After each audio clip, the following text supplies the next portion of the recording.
Rob and Slim Show. What's up, you handsome son of a bitch? What's going on, man? TJ Stone. What's up, fellas? What's up, brother? How you doing? First of all, I do not have any beer in my hand. I have no pill bottles on my table. Oh, man. I do not have a 12,000 BTU air conditioner in the back of the room. In the middle of winter.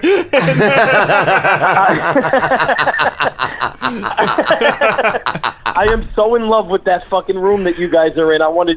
Where in Jersey are you? I might get there by the time I hang up. Oh, we're down south. We're about 40 minutes from Atlantic City. No, that's the way you do a show, man. I love it. It's really the first time I saw you guys on Ustream.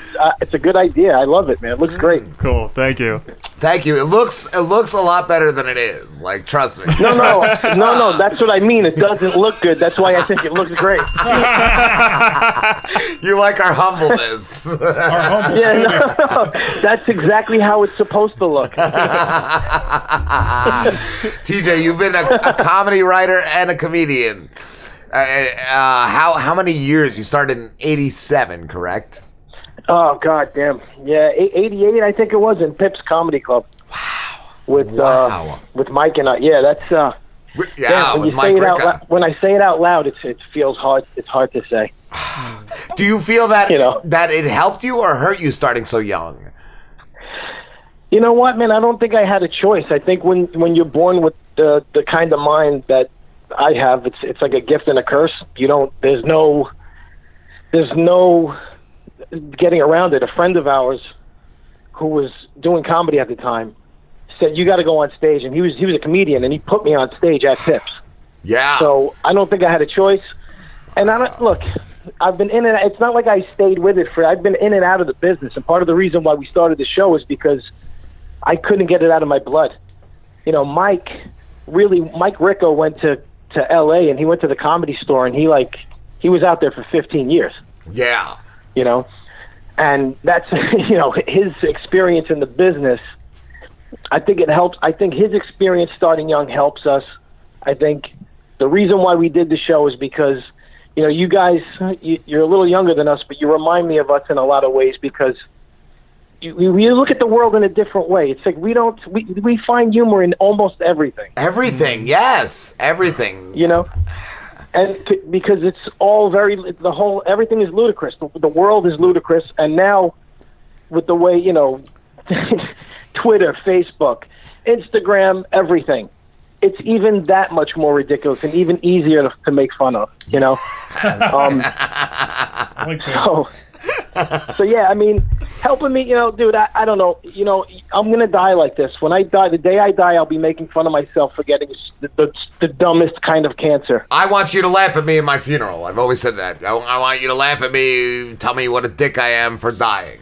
Right. Can you believe this dead motherfucker? Yeah. I promise you I will be there doing that. Good. Yeah, but you know what it is, man, and when we first started, so we in and out of comedy over the years. Yeah. And when we first, we went back maybe 4 years is when we first started the podcast. Oh, wow. And that's about as long as we've been doing it. Yeah, and we took a little break because Mike and I, he's got 16,532 kids. That's a lot of kids. That's a lot of kids. Yeah. And I'm just a fat Italian guy that's hard enough. Just being Italian and fat is hard enough. So amen, bro. We took a break. And living in Brooklyn, right. We took... and what's funny is I think... I talk about Mike. Mike will tell you that he likes doing the podcast more than stand-up because stand-up, it's a grind, man. I didn't really like it. I didn't really like doing the whole lifestyle of a comedian is brutal. Mike told us, I think the worst critics are other comedians. They're the worst. There's nothing funnier than the hatred of a comedian for another comedian. Wow. It's absolutely astonishing. Even the best of friends, that your best, you could be best bud, you could be the greatest friends with a guy, and you'll just start but it's also the way comedians look at the world. It's not an indictment of comedians in general. It's just the way comedians' brains work. Yeah. Like I would say that I have a comedian's brain, but I don't have the desire or the wherewithal to really struggle through a comedian's lifestyle. Yeah. So, I mean, it's just the way comedians are built. You can't walk into a room, right, with that stupid beard you have, or that dumb hat, or shoes that are anything. Are you just talking about Slambo? He's talking about all of us. Say that again? He's talking about all of us. He asked if you were talking about our intern. But yeah, dude. You can't be yourself. Or exactly. You'll get ripped apart. In general. Yeah. Like when we first started the show, right? Mike said, look, we're getting a lot of listeners. I'm on Twitter, and I wasn't on Twitter. Okay. So he explains to me what it is, right? And so I sign up, and he says, look, man, you're going to get followers. The first guy that follows you, if he tweets, just answer him back. So at that point, Mike had like 5,000 or 6,000 followers for the show, and I don't know much about Twitter. So the first guy that follows me, he tweets something like I just finished watching the first 5 seasons of Full House. What should I watch next? So I answer, yourself hanging to death from a light pole. Yes. Right? Yes. So, Mike, that's not the route we want to go here, brother. but it's instinct. It's instinct to just rip people apart like that. Yes. Oh my God. I retweeted you yesterday about your buddy wanting you to get your hair dyed, and I had people like going at us on there like about. And that's the other thing. That's the beauty of the world we live in. First of all, the tweet was, my friend wants me to color my hair. I have gray hair now. All right? Yeah. Could you imagine me sitting in I'm going to be sitting. Where am I going to go? What is that place called? In a salon. What's the place? Yeah. I don't know what the fuck. Who the fuck? What guy goes to the place where they do the guy's hair? I don't know. This guy called you a pussy. Like, just go get it, you coward. Just go get it done. Yeah. I go to my barber. I've gone to a barber my whole life, and I don't think I've ever seen my barber dyeing anybody's hair. Like, I don't know where this barber is. Rob, how beautiful was it? That guy makes my life. When I see a guy like that, it cheers me up. It tickles me to death. Yes. Because the guy got upset. He was like, "Hey man, just do it. You're being a pussy if you don't do the thing with the hair." And I'm thinking, I picture some pasty failure of a human being with a fucking Sharpie head. With that jet black stupid hair. It looks like somebody killed a cat. Yes. Yes. And he's tweeting back at us about me being a pussy. He's using all the characters. He's telling, and then he goes to explain, like, I could spot a bad eye job. Well, wow, you're a Sharpie ninja. I called him. I was like, you're a Sharpie ninja, bro. But I waited because my first instinct was to just be nasty to him, so I didn't go back at him, and your tweet was just so funny that I loved going along with that. Yeah, man. Look, and isn't that a strange? Like, isn't the idea that guy exists? That guy that's a person. That's a guy. Yes. Like, what the fuck are you doing with your life? You don't know me. You're telling me to be courageous, and that's what I love about the internet, right? Yes. What the fuck? Are you insane? How about you be courageous and just deal with your gray hair or deal with your thinning hair? Like that's like he's gonna get me through a crisis. Yeah. Come on, man. I do it. You can do it too. I mean, I am literally 3 Chips Ahoy away from a stroke, and he thinks I'm worried about my hair. Yes. Fucking guy. But the beauty, the other thing that what I really kind of love about this whole new thing is, the whole new thing. I call Twitter the whole new thing. I don't sound old, do I? Yeah, this internet thingy, the online stuff is really wonderful, guys. It's the next stage in existence. It's the future. But could you imagine? Would you have ever gotten married if you grew up with Twitter? I don't think so. Impossible. Every 5 seconds there's a girl showing her tits. Yeah. Like, there's so much of it. It's so much. I mean, because I grew up in an age where we had to really, like, go and find, your father's Playboy. We had to try for it. Yeah, we had to work for it. We had to work for it, and it was like a major occurrence if you saw a naked girl. That was incredible, right? Yes. Now it's just they inundate you with insanity. So it's a different world, man. Yeah. Different world. I just can't. I'm sorry, I can't stop thinking about that Sharpie-headed guy. I think on behalf of you and I, and in the name of comedy, I owe it to us to go and just fuck with him now. Please do. Because I feel like I guess he feels like we're a big venue, which we're not nothing, but when he tweets, he always mentions us with like Anthony Cumia and a couple other shows on that network. Like I guess he's just latching on and trying to get big. Yeah, right. I usually just don't even acknowledge him. Like I just don't. Oh, this is the first time he's tweeted out? No, it's plenty of times. He always. Oh, really? So he's got a history. Yeah, leave him alone, man. He has, I would say, anywhere between 7 to 9 rotting corpses of Mexicans in his basement. He's got 9 dead Mexicans in his basement, without question. Yeah. I'm trying to stay away from that. They're hanging on hooks, and they're cemented into where the train is. He harvests their hair, the blackness of their hair. TJ, I wanted to ask. Sorry, bro. Did you have the blackness? I love it. TJ, did you have a proposition for the Drizz? Yeah. Listen, man, I'm a big fan of the Drizz. I don't know if people realize how, this is one of probably the most underrated hip-hop artists of our generation. Yeah. You know what up. And, Drizz, he's there. Drizz, he's here, man. TJ. Yeah. Yo, always... TJ, I fucking love your name, man. That's hip-hop. Fucking TJ. Thank you, brother. Wow, coming from you, that's incredible. I mean, look, this is a very humble proposition, but I'm going to say it. Throughout the history of hip-hop, every great rapper has, typically has had a good hype man. Yeah.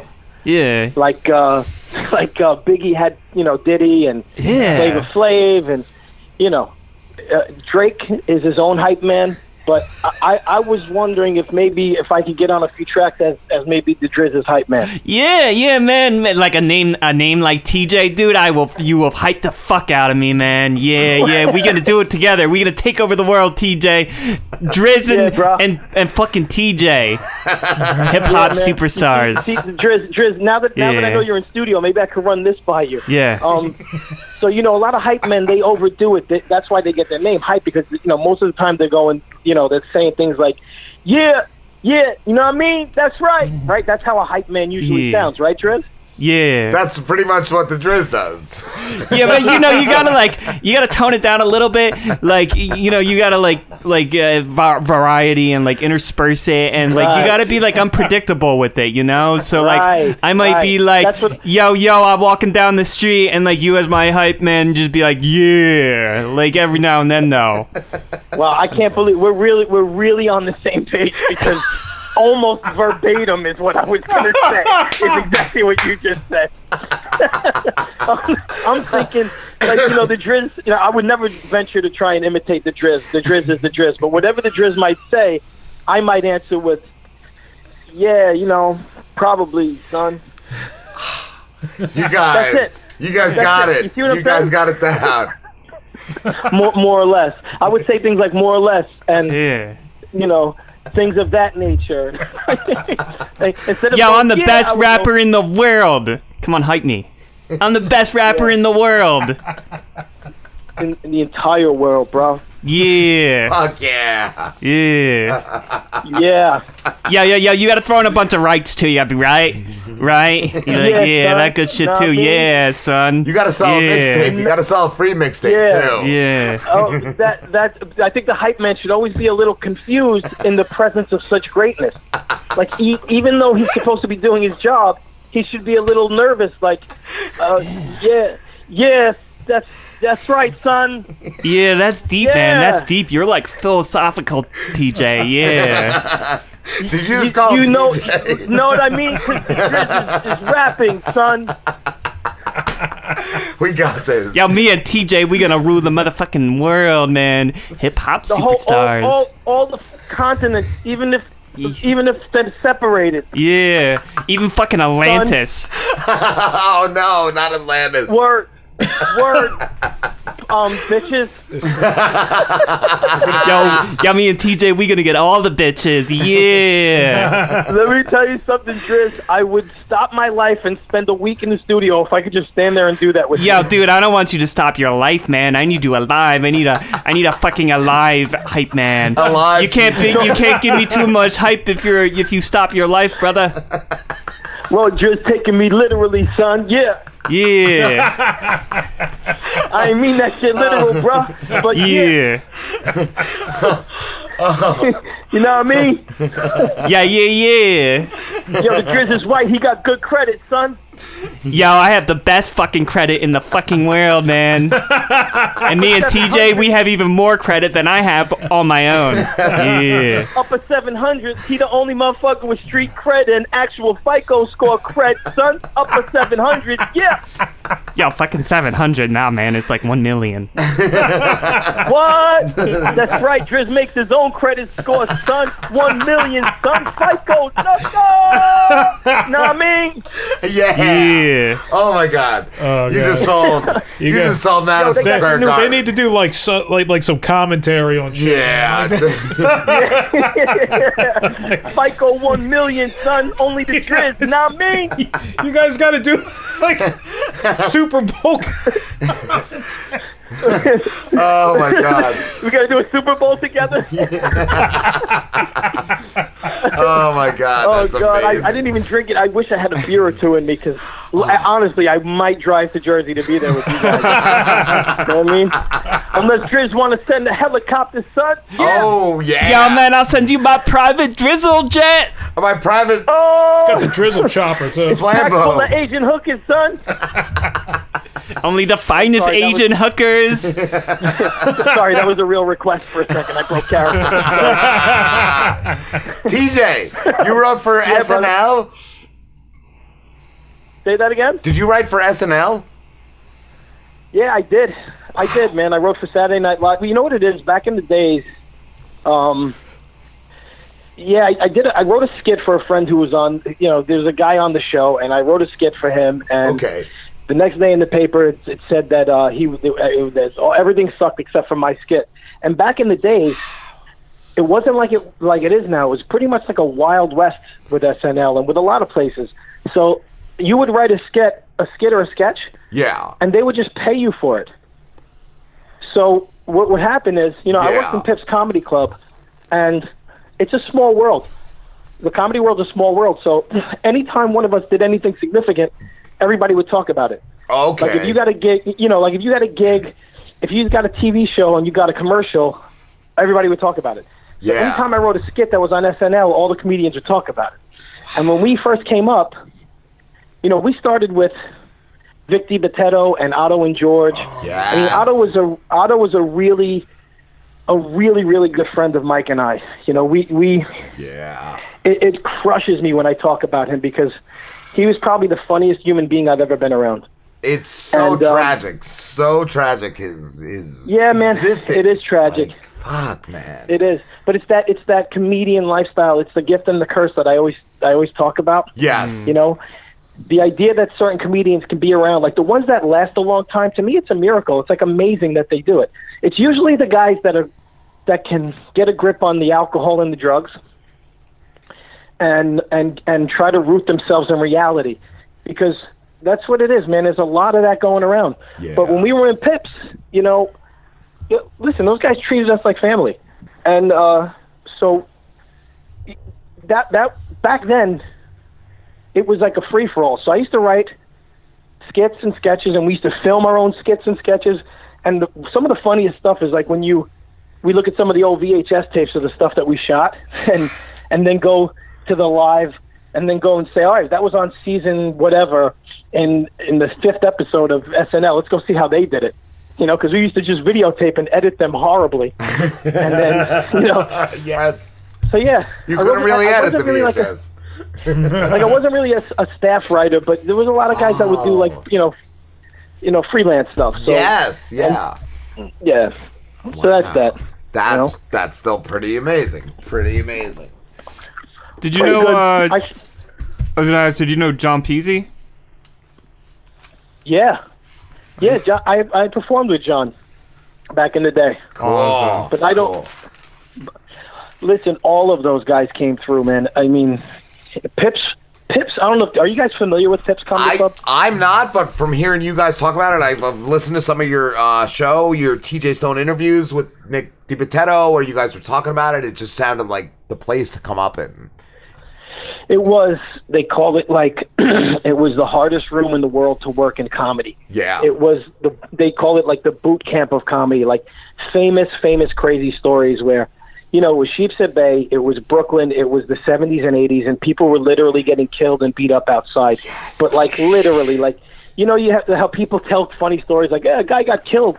But no, like a guy just got killed, you know? Right outside. Wow. Yes. And the disposition of a Brooklyn audience in that day and age, they were just angry to begin with. Like, you know, they almost look at there's nothing funnier than you know, fucking crazy short Italian guys bringing their women into a place to go stare at like, essentially you're bringing your girlfriend there. And, you know, every Italian guy from my neighborhood is like fucking Jake LaMotta. They all want to kill you if they think you're looking at their girlfriend. Yes. But you got to make them laugh or you're going to get killed. Right. So now you bring her into a place where she's going to stare at another man for an hour. Yeah. Right?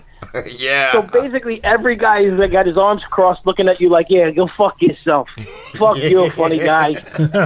You think you're so funny. We'll see how funny you are. Right. But it was an incredible experience, man. Nothing comes close, and I think, you know, Mike Ricca, it served him well because once he got to LA, there was nothing he couldn't handle. Yeah, you know. Yeah, we were really proud of him. Mike did 15 years at the Comedy Store. Like I said, he did 15 years like it was a state penitentiary. Yeah, it was a sentence. Yeah, he did a 15-year bit at the Comedy Store. Yeah. And he's still alive. God bless him. Yeah, they let him out. They let him out for being original. They don't like that.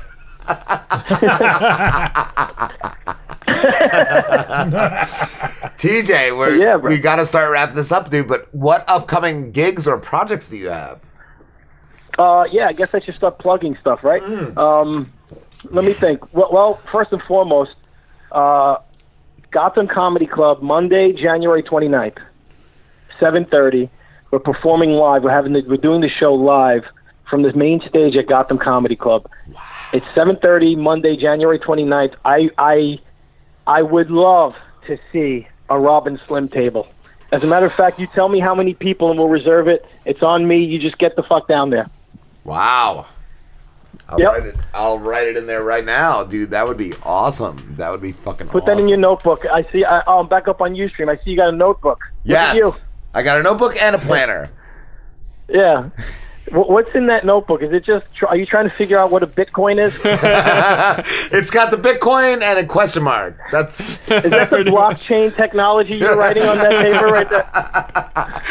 Like every time somebody says something, you just nod your head and make believe you're interested and then write some blockchain on the paper. And I just drink. Yeah, TJ, so tell me about Pips. Yeah, that's really great, you fucking asshole.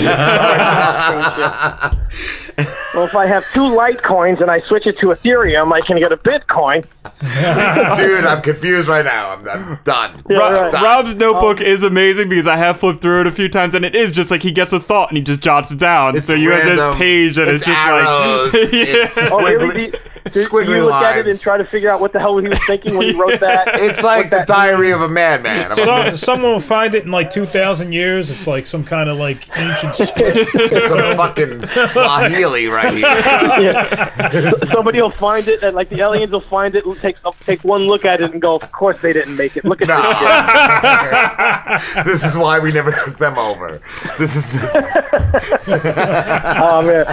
But look, man. Before I know I plugged the thing. It's Gotham Comedy Club, Monday, January 29th. I want to do say one more thing. Freedom's Design. My man Mike Freedom. He does our website. It's 3peoplelikethis.com. This guy's the greatest graphic designer and web designer in the universe. It's amazing. We just added another permanent guy to the show. His name is Afrim Jambalai. He's incredible.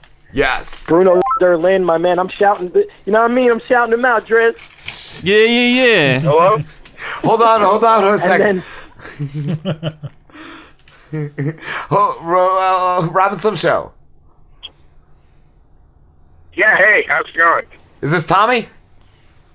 This is Tommy, yes, sorry. Tommy, call us back in like... Call back, Tommy. Call us back in like 5 minutes, Tommy. Stop playing games, Tommy. Yeah.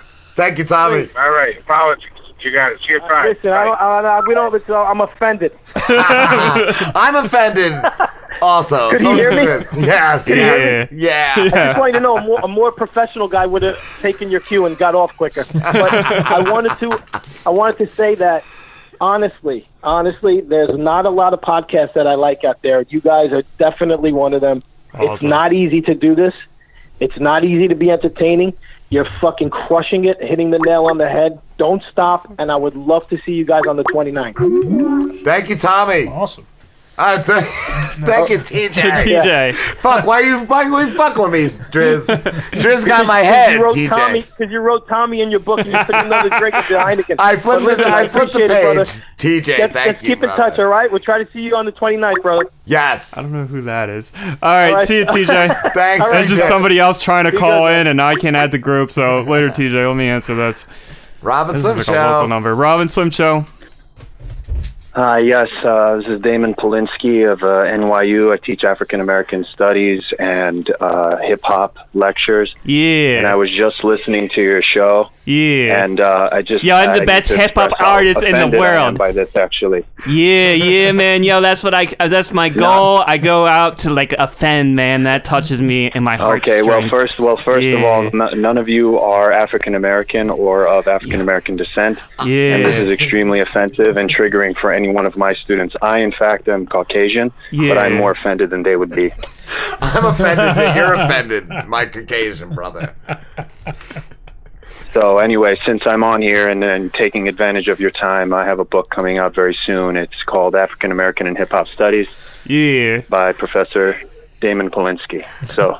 I wrote the forward for that motherfucking book. Thank you, Damon. Thank you, Prof. You might as well do something since you're going to be offensive the way you are. Okay. I'm gonna have to buy a copy.